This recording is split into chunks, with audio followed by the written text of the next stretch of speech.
This state was born to turmoil. It has known sunshine and rain in 100 years, but I know of no state, and I know this state well, whose people feel more strongly, who have a greater sense of pride in themselves, in their state, and in their country than the people of West Virginia.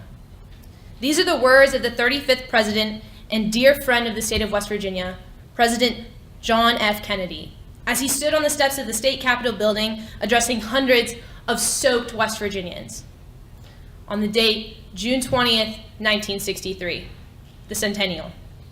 West Virginians eager to hear and experience a testimony and sentiment of respect rarely expressed by the nation towards the mountain state and its people. My name is Nicole Hegele. I'm a lifelong citizen of the state of West Virginia and current senior at Shady Spring High School. I was invited this evening to express an idea, a thought, an opinion on how to better the state of West Virginia, to present an article capable of producing a state which encouraged growth of business, economy, or one that even attracted students such as myself to remain in their home state. I've contemplated various policies, education reformations, diversification of business, and the remaining redundant litany of issues discussed daily by our National Congress. However, I do not believe these possibilities and policies are the first steps toward a better West Virginia. The initiation of a solution is in a realization which must be made by each citizen of this state, one which ironically was made over 50 years ago by a proud, wealthy New England man, and the percussive action which must follow. We as citizens of this state must realize the blessing of culture and solidarity afforded. And with this realization, we must demand recognition. Recognition from this nation, recognition from our fellow states, and recognition from ourselves as the 35th state to enter the Union, the state of West Virginia. This is a portion of our society, our culture, which we so rarely attribute value. And many of us in this room right now have already marked it. However, consider what it offers to an individual produced by the state of West Virginia. West Virginians possess a patriotism envied. From sacrificing a larger percentage per population than any other state in almost all major conflicts and war zones, to a spectacle I observed just yesterday as individuals standing in a parking lot stopped to find and honor the flag as the national anthem was being sung for another event over half a mile away. West Virginians maintain patriotic sentiments not only on days of memorial or following tragic events, but each and every day of the year. In a different sense, reflect upon the value of the identity of being a West Virginian, an identity spurned from struggle and sacrifice, from defiance and belief in values.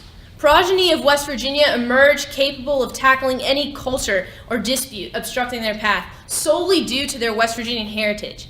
Why are we here today? Because of the Rocket Boys. Because the Rocket Boys believed they could do something. They believed they could do something even when their parents believed they couldn't do something, even when the country believed they couldn't do something, and they won, and they achieved. Right now, there is a student at MIT who has discovered that you can take radioactive waste and convert it back into uranium-238. He has solved the energy crisis, and believe it or not, he graduated from George Washington High School not even 8 years ago. He is a Caucasian student, and he is succeeding. We don't realize what we have in West Virginia. We scorn it because the nation scorns it, and we cannot do it any longer. I implore you, combat it.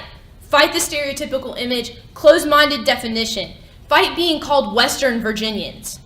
Speak out against the glorification of TV stars that represent a small subset of our adolescent population. Speak out against a pandemic of prescription drug abuse. Fight for your generation, my generation, and generations to come. Make it possible for a West Virginian to leave this state knowing what they were produced by was positive and empowering, and hopefully, and most often, they'll come back. Tell your children, tell my generation, tell your generation, West Virginia is not an origin to be ashamed of, but one which should be envied by all those who cross your path.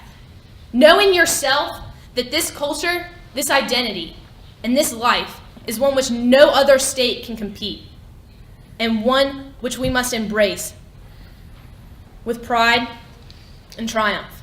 As he came out upon the steps and stood at a podium very much like the one I'm standing at today, and as the rain came down as it had been coming for 3 hours, JFK said, The sun does not always shine in West Virginia, but the people always do, and I am delighted to be here. In many other places, this crowd would long ago have gone home, but this state was born in a period of difficulty and tension. 1863 was marked by three, and he did say three, extraordinary events. The birth of this state, the Emancipation Proclamation, and the Battle of Gettysburg. We, as citizens of West Virginia, must stand in the downpours, fight the prejudice, scream out against the lightning and thunder of the past, demand to be known as West Virginia. We must choose to embrace this solidarity, to accept our identity upon proud shoulders, and know we are the mighty state of West Virginia. Do this, accept a heritage, accept a culture, accept an identity, and we make West Virginia better for many mountain years to come. Thank you.